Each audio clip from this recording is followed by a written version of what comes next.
Hi everyone, कैसे आप सब लोग? आई होप बहुत अच्छे होंगे, अपना रिसर्च भी बहुत अच्छे से करे होंगे।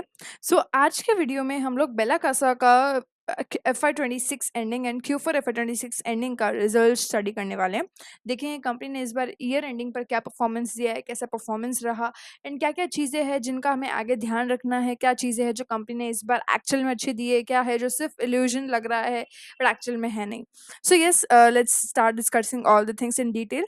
सबसे पहले हम रिजल्ट की तरफ बढ़ेंगे। रिजल्ट देखते हैं सबसे पहले। Q4 FY25 and Q4 FY26 को कंपेयर करेंगे, that is the YOY growth. Q4 FY25 में कंपनी का जो रेवेन्यू था that was 87 crore, almost 90 crore के आसपास। एंड इस ईयर Q4 FY26 में ये रहा 110 करोड़ का। तो यहाँ पर आपकी जो ग्रोथ है वो हो गई आपकी 27% की ग्रोथ, जिसको हम एक एक्चुअल में एक अच्छी ग्रोथ बोल सकते हैं वाई बेसिस पे। इसके बाद में अगर ग्रॉस प्रॉफिट देखते हो तो 46 करोड़ से कंपनी का ग्रॉस प्रॉफिट 70 करोड़ हो गया, जो कि आपका 51% का ग्रोथ है। ऑलमोस्ट आधे से आधा जो है आपका ग्रॉस प्रॉफिट यहाँ पे बढ़ गया, तो ये एक अच्छी चीज़ है। वाई लेवल पर एबिडा अगर आप देखते हो तो 6 करोड़ से एबिडा कंपनी का 7 करोड़ हो गया, जो कि अगेन इम्प्रूव्ड है पहले से। एंड यहाँ पे आपको 27% की ग्रोथ देखने को मिलती है। प्लस अगर आप एबिट की बात करते हो, एबिट आपके कंपनी का जो है 5 करोड़ से 6 करोड़ पर आ गया, जो कि आपका 22% का ग्रोथ है, which is again good. PBIT अगर आप देखते हो तो 5 करोड़ से कंपनी का पीबीआईटी 7 करोड़ पर आ गया, जो कि आपका 27% का ग्रोथ है फिर से। तो ये भी अच्छा खासा ग्रोथ इस बार कंपनी ने दिया है। एबिट की अगर आप बात सॉरी पीबीटी की अगर आप बात करते हो तो 5 करोड़ से कंपनी का पीबीटी 6 करोड़ पर आया है, जो कि आपका अगेन काफी अच्छा ग्रोथ है, 17% के आसपास का। अब अगर आप पैट का ग्रोथ देखते हो, which is the most important growth, and यहाँ पर 4 करोड़ से कंपनी का पैट वापस 4 करोड़ पर ही रहा है, 4.3 से 4.5 हो गया है। So this is again can be considered a good growth. बहुत ज़्यादा अच्छी तो नहीं है बट स्टिल एक अच्छी डिसेंट काइंड ऑफ ग्रोथ जो कंपनी ने दी है। लगभग 5% से ग्रो हो गया, ऑलमोस्ट फ्लैट है, ज़्यादा कुछ घटा भी नहीं है तो बहुत ज़्यादा कुछ बढ़ा भी नहीं है। ओके इश ग्रोथ यहाँ पे दी है कंपनी ने। ईपीएस की अगर आप बात करते हो तो 3.2 से कंपनी का ईपीएस 3.5 पर आ गया है, जो कि आपका 6% से ग्रो कर गया, almost as pat but pat से हल्का सा ज़्यादा। तो ईपीएस भी अच्छा खासा ग्रो कर गया इस बार, अच्छी बात है। ग्रॉस प्रॉफिट मार्जिन की अगर आप बात करते हो तो 53% से 63% हो गए, नहीं 10% से आपके ग्रॉस प्रॉफिट मार्जिन बढ़ गए हैं। एबिटा मार्जिन की अगर आप बात करते हो तो 7.1% से 7.1% ही रहा है, फ्लैट है, कोई चेंजेस नहीं है। तो एक अच्छी चीज़ भी है, ये एक बुरी चीज़ भी है, डिपेंडिंग ऑन योर एक्सपेक्टेशन। अगर आप एक्सपेक्ट करते हो कि कंपनी बहुत ही एक्सपोनेंशियल ग्रोथ दे तो फिर वहाँ पे आपको डिसअपॉइंटमेंट मिलेगा। अदरवाइज अगर आप देखते हो तो फ्लैट रहा, ये भी ठीक ठाक है। फ्लैट रहना भी बहुत मुश्किल होता है स्पेशली रिटेल के मामले में। हालांकि बेला कैसे वैसे तो काफ़ी सारे कंपनीज के लिए सप्लाई करता है, पर स्टिल एप्पल मार्केट में फ्लैट एबिटा बेसिस पे रहना भी ठीक ठाक है। इसके बाद में अगर आप देखते हो तो पैट मार्जिन जो है कंपनी का 5% से इस बार 4% पर आ गया, जो कि आपका थोड़ा सा गिर गया, ऑलमोस्ट 9% के बीपीएस से ये गिर चुका है। सो थोड़ा सा यहाँ पर आपको डिसअपॉइंटमेंट होगा। ओके सो वाई लेवल पे एक ही चीज़ है जो नेगेटिव है, दैट इज योर पैट। अगर आप ऑपरेटिंग लेवरेज की बात करते हो तो यहाँ पे वन टाइम को ऑपरेटिंग लेवरेज मिला है, यानी कि आपका जो okay well this is not actually an operating leverage. इसको अगर आप ढंग से देखो तो रेवेन्यू आपका 27% से ग्रो करता है एंड पैट आपका 5% से ग्रो करता है। तो ये लग हमें रहा है कि ऑपरेटिंग लेवरेज है, कैलकुलेशंस में ऑपरेटिंग लेवरेज निकल के भी आता है वन टाइम का। लेकिन द थिंग इज कि यहाँ पर ऑपरेटिंग लेवरेज एक्चुअल में नहीं है, क्योंकि जिस स्पीड से आपका रेवेन्यू ग्रो कर रहा है उसी स्पीड से लगभग आपका पैट ग्रो कर रहा है, आई मीन इवन उससे भी कम स्पीड से कर रहा है। तो एक्चुअल में ऑपरेटिंग लेवरेज नहीं है बट ठीक ठाक सा ग्रोथ कंपनी ने इस बार दिया है वाई लेवल पे। अब अगर आप बात करते हो बाकी के क्यूओक्यू लेवल की, अगर आप बात करते हो तो क्यूओक्यू बेसिस पे कंपनी ने 89 करोड़ से 110 करोड़ में आई, सिर्फ और सिर्फ 3 महीनों के अंदर। तो ये 3 महीनों को कंसिडर करते हुए दिस इज गुड। 23% का ग्रोथ यहाँ पर है। ग्रॉस प्रॉफिट की अगर आप बात करते हो तो 58 करोड़ से कंपनी 70 करोड़ पर आ गई है, जो कि आपका अगेन 20% का ग्रोथ है। एबिडा की अगर आप बात करते हो तो 7% से 7 करोड़ से कंपनी का एबिडा 7.81 से 7.86 हो गया, तो ठीक ठाक है। लेकिन स्टिल 60 बीबीएस का ग्रोथ यहाँ पे दिया है कंपनी ने, 0.6% का, तो ये भी अच्छा है। एबिट की अगर आप बात करते हो तो ये गिर गया थोड़ा सा, 6.73 से 6.56 हो गया है, तो यहाँ पे आपका 2% से एबिट गिर चुका है।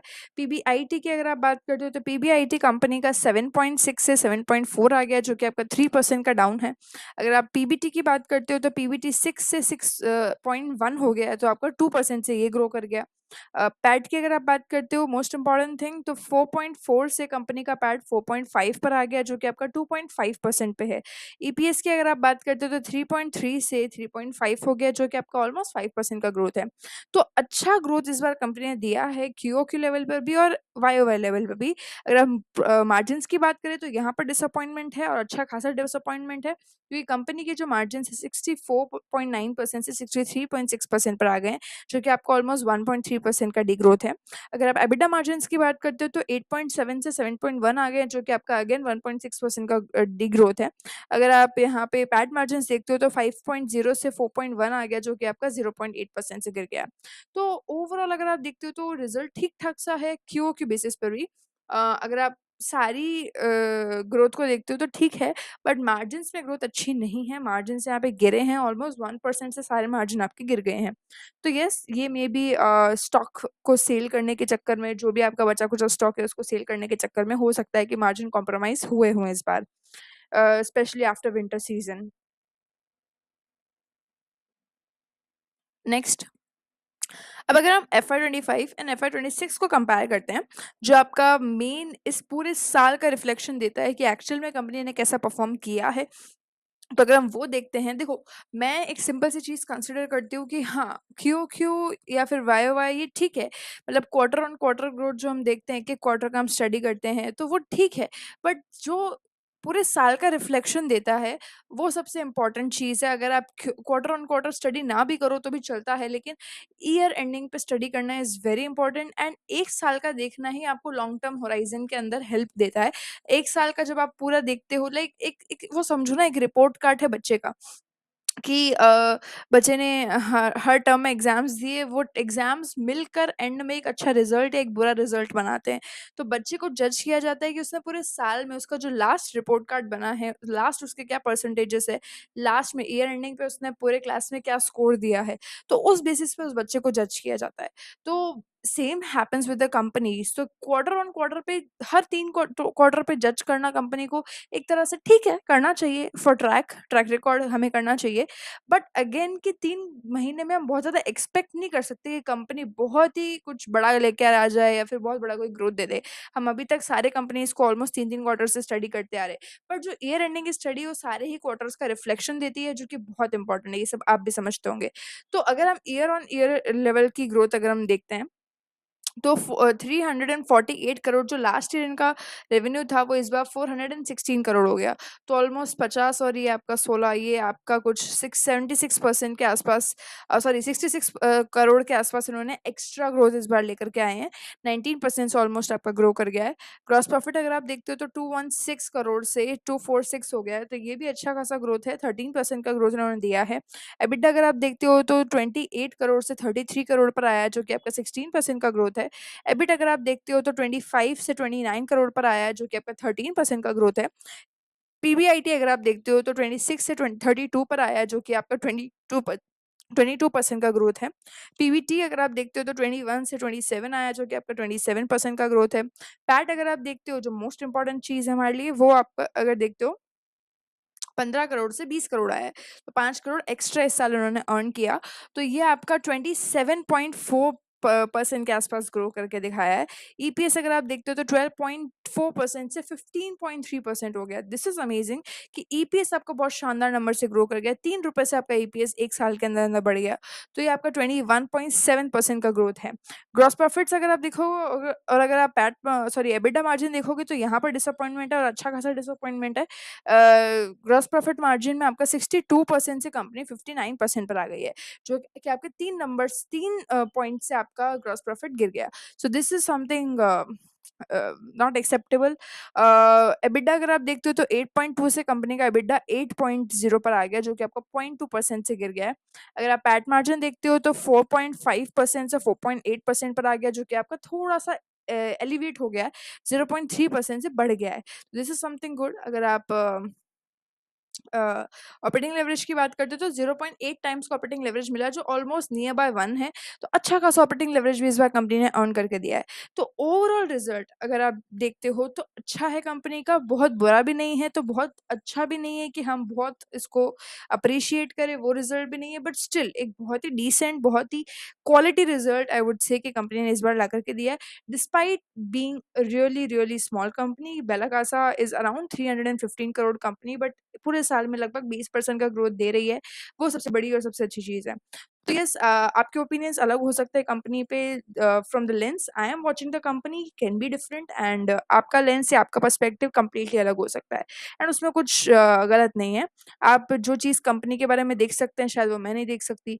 तो it it totally depends on an individuals opinion, right? अब मेरे अकॉर्डिंग रिजल्ट अच्छा है, ठीक है, बहुत डिसेंट है।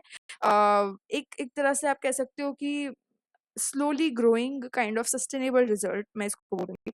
And this is kind of companies which I really want to found, कि मतलब ऐसे एक स्टेडी ग्रोथ जो है हर साल मुझे ला करके दे सके। अगर आप पिछले 2-3 साल का रिकॉर्ड भी अगर आप देखते हो तो अभी तक कंपनी ने अपना हाईएस्ट रेवेन्यू ला करके दिया है।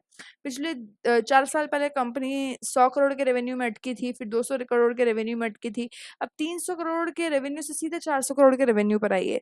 तो ये अच्छी चीज़ है। हाँ, एक और नोटिसेबल चीज़ है कि कंपनी के एक्सपेंसेस बढ़ गए हैं इस बार थोड़े से, हालाँकि वो आपके लाइक 40% के आसपास इनके मटेरियल की कॉस्ट है। सो ओवरऑल रेवेन्यू ओवरऑल अगर आप देखते हो तो ये आपका काफ़ी अच्छे नंबर से बढ़ गया है। एंड इसके अलावा एक चीज़ जो मुझे आपसे और बतानी थी, that was your cash flow. तो कैश फ्लो के अंदर आप अगर आप देखते हो तो कैश फ्लो कंपनी ने इस बार ऑलमोस्ट 30 करोड़ का कैश फ्लो जनरेट किया है, जो कि आपका पैट के लगभग बराबर ही है, जो कि आपका 20 करोड़ का PAT, I think, yes, 20 crore का पैट है एंड 30 करोड़ का कंपनी कैश फ्लो जनरेट कर रही है। तो cash flow quality is also good, मतलब जितना पैट है उतना कंपनी कैश फ्लो जनरेट कर पा रही है। लास्ट ईयर आई थिंक इतना नहीं कर रही थी, लास्ट ईयर आपका पैट से कम कर रही थी, इस बार पैट से ज़्यादा कैश फ्लो जनरेट किया है। तो कैश फ्लो बेसिस पे भी कंपनी अच्छा खासा परफॉर्म कर रही है। तो this is something which I really want in my company. Debtor days अगर आप देखते हो तो 59 डेज के आसपास है।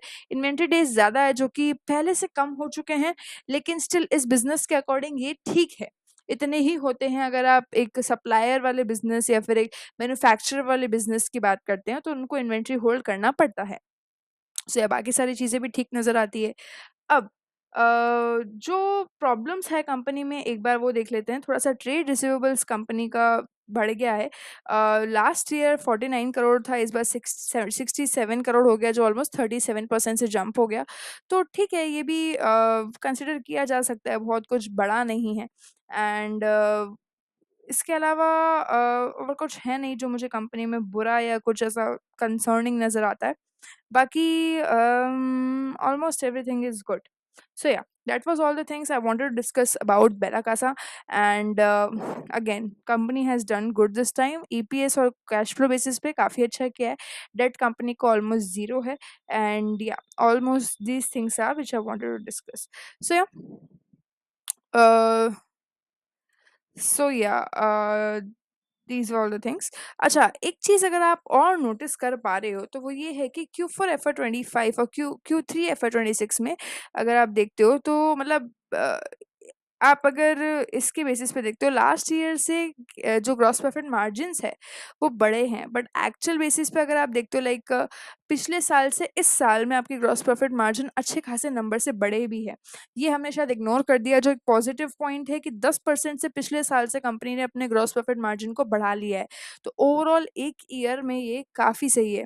अगर आप इसकी बात करते हो, ऑलमोस्ट लास्ट ईयर तक कंपनी का जो ग्रॉस प्रॉफिट मार्जिन था वो 53 के आसपास था, एंड इस बार 63 के आसपास है इस पूरे ईयर का। तो ये एक अच्छी चीज़ है। सो या, that was all the things which I wanted to discuss with you, and yeah, that's all for today's video. And next हम डिस्कस करने वाले हैं हमारी, मैं आपको बता देती हूँ, next company will be Timex. Timex का रिजल्ट हम स्टडी करेंगे। सो या, I will see you in the next video. Till then, do research, and if you have any kind of doubts or queries, you can leave in comments. Thank you.